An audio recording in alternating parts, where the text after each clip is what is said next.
The classic question, does mo money mean mo better? So we're going to dive into all the details on the Push 11.6 and decide if custom tunes actually matter. So this shock is tuned for a lightweight rider on a Santa Cruz Nomad. So just because this shock is impressively hand built with American steel doesn't give it a free pass for the Otter shock test. So let's jump into those 11.6 details.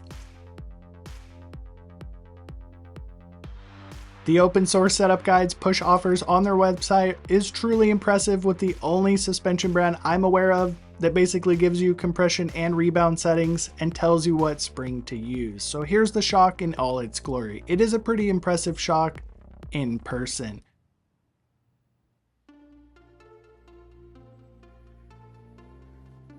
So I have two videos on the 11.6. And that shock on the first two videos was perfectly tuned for an SB 150 and my rider's weight. So I do know how this shock rides when it's intended form from the Push factory. So I wasn't particularly impressed with the response rate of the 11.6, and I basically said EXT is better. And that's a little bit rude, but that's just how I am.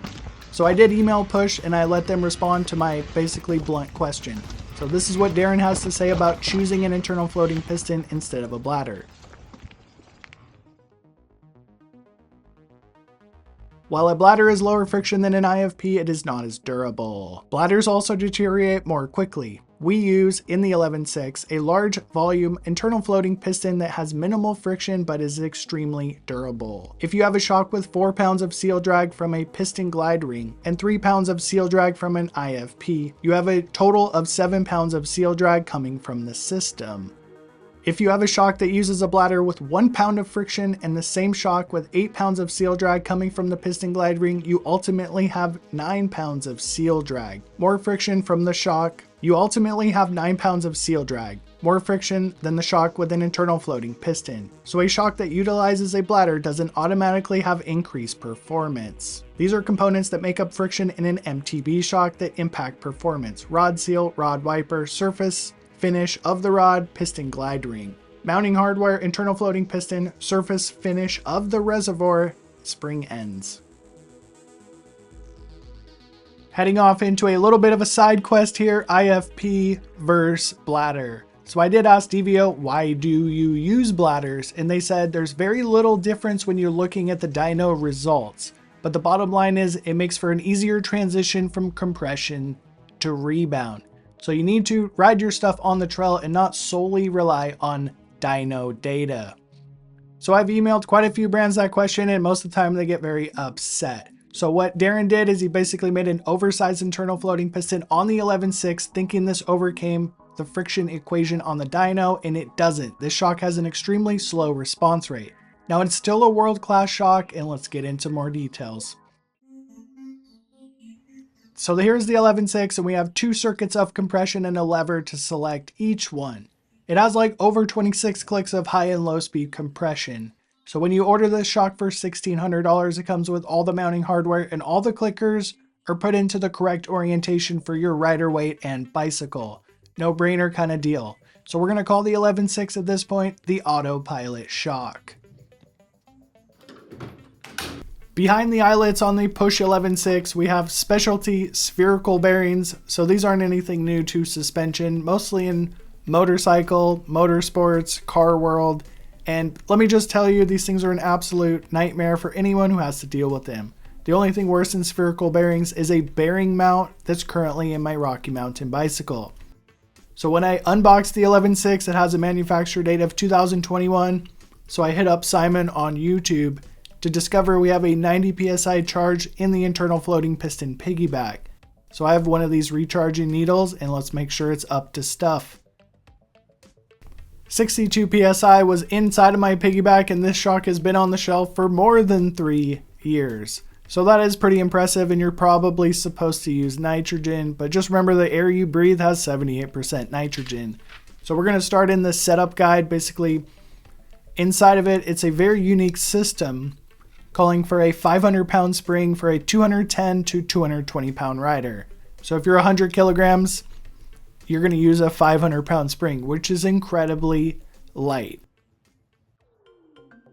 So I have a massive collection of springs, and we're going to decipher which springs are going to work on the Push 11.6. So this is the Push native spring, and the spring inner diameter is about 37 millimeters, which is pretty common across most brands. I don't really know the details of this. All I know is the DBO 500-pound spring in my collection is going to fit on this Push 11.6. So jumping back into the Push 11.6 spring, it does have a special barrel shape, and you can read the marketing jargon because according to every dyno suspension expert, all springs are the same. So in my opinion, I think the shorter ones feel, look, ride better, but you take that with the grain of salt it comes with. Here is exactly where all the clickers were on my Push 11.6. So if you're a 120 to 130 pound rider, we have a very light compression clicker setting. So I'm basically going to plug in the Santa Cruz Bullet setup guide for a 220 pound rider and see if this shock is any good. Before plugging in all the compression settings, I figured I'd throw it on the $10,000 Harbor Freight dyno. So everything is in the fully open setting, including the Rebound, and our damper activation pressure comes in about 28, 32, up to 42 pounds of pressure, which is definitely on the better side of damper activation pressure.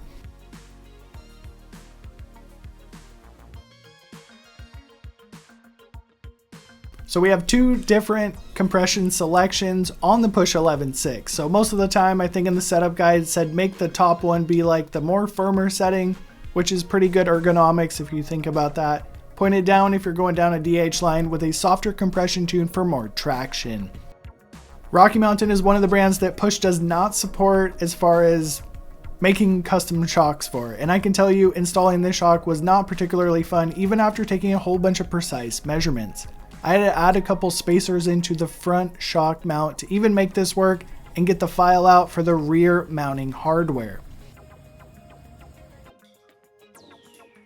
So there's more Push 11.6s in the pink bike classified, and do not think this is going to be a fun experience buying one of those and trying to add it into your bike. This is a very bike Pacific, you heard that right, like the ocean, Pacific shock. Pushing down on the saddle, trying to gauge the small bump sensitivity is completely null and void on the Rocky Mountain because this has such an amazing rear suspension platform. So you can see the shock kind of twists inside of the frame because of those spherical bearings, ensuring a quote-unquote perfect alignment, but you're going to have to watch the video to see what happens with those things.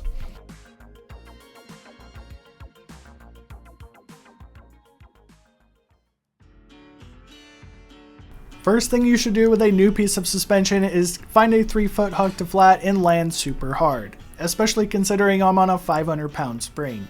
So the 11.6 has a hydraulic bottom out mechanism that basically kind of works like autopilot. It's not externally controllable, and I can tell you it works pretty darn good. So here's a perfect example. My test track is a very mild set of trails. And I love bladder shocks because they pop like air shocks or even better than some air shocks.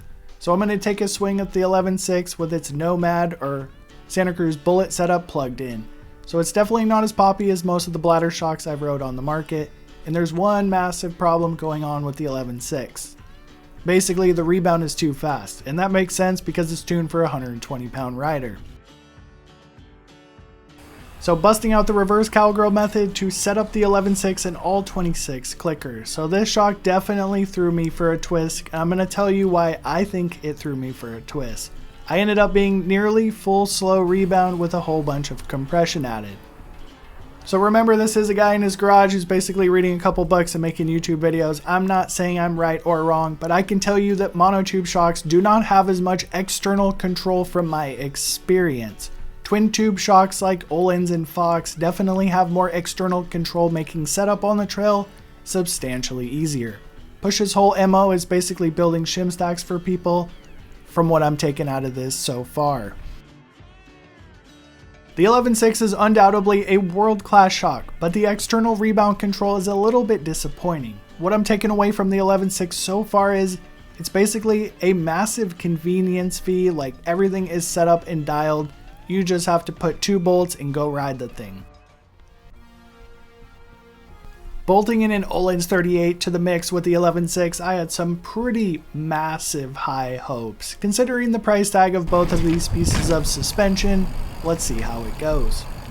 Mismatched suspension is not my favorite. Maybe it's placebo, but I don't know. All I know is sometimes when you have two incredible pieces of suspension like an EXT shock and a Manitou fork, they get along like best friends. When it comes to the 11.6 and the Ohlins fork, I found these two to not really behave particularly well. The Ohlins basically, I don't know how to explain that fork. I don't know if anyone can explain that fork. But the 11.6 definitely has a slow, predictable characteristic that does not match the Ohlins fork. But remember, this is just a test track. Let's go test this stuff on some DH lines.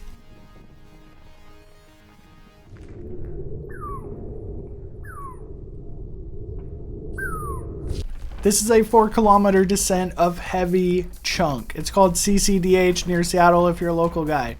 So it was the first time I've ever been on this trail. Everyone pointed me to this one. So I can just tell you the 11.6, I was having such an incredible experience. I didn't pull the camera out for the first 2 kilometers of this trail. I was not utilizing this shock in the proper environment for the first couple weeks I was riding it. This is one of the most absolutely insane pieces of suspension in the chunky root sections. I didn't want to be too negative about the 11.6 in the front of the video, but during the blue flow trails during a hard bottom out, basically I would overrun the hydraulic bottom out feature that's built into this shock. I could just tell you when you're eating chunk, that system works absolutely incredible. What happens is whenever there's a high shaft speed, the hydraulic autopilot kicks in, keeps the bike's geometry in the proper orientation, giving you insane confidence. Super predictable, and I was just having an absolutely amazing, safe time. More on that a little bit later.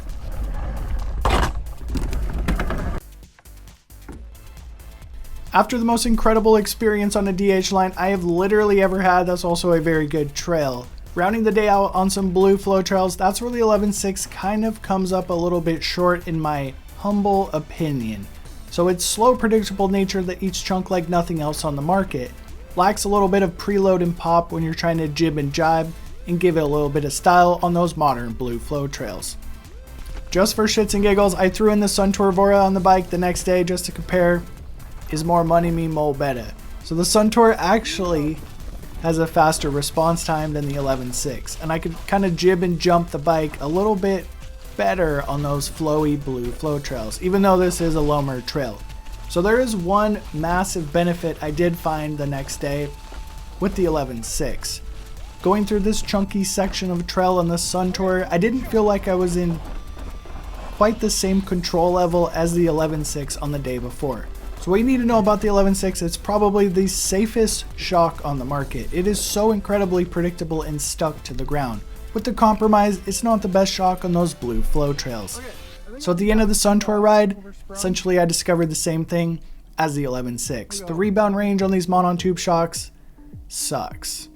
So do custom tunes matter? 100% on monotube shocks like the Push 11.6. So this was from JensonUSA.com and it was a clearance aisle and it cost me $400, so this video was actually pretty fun. The last time I made a couple videos on the 11.6, it was on this Yeti SB150 and it was custom tuned for a heavy guy like me. And the experience was 100% better. Another downside of the 11.6, you do need to flip the climb switch or the compression lever into the up and down position depending on your terrain.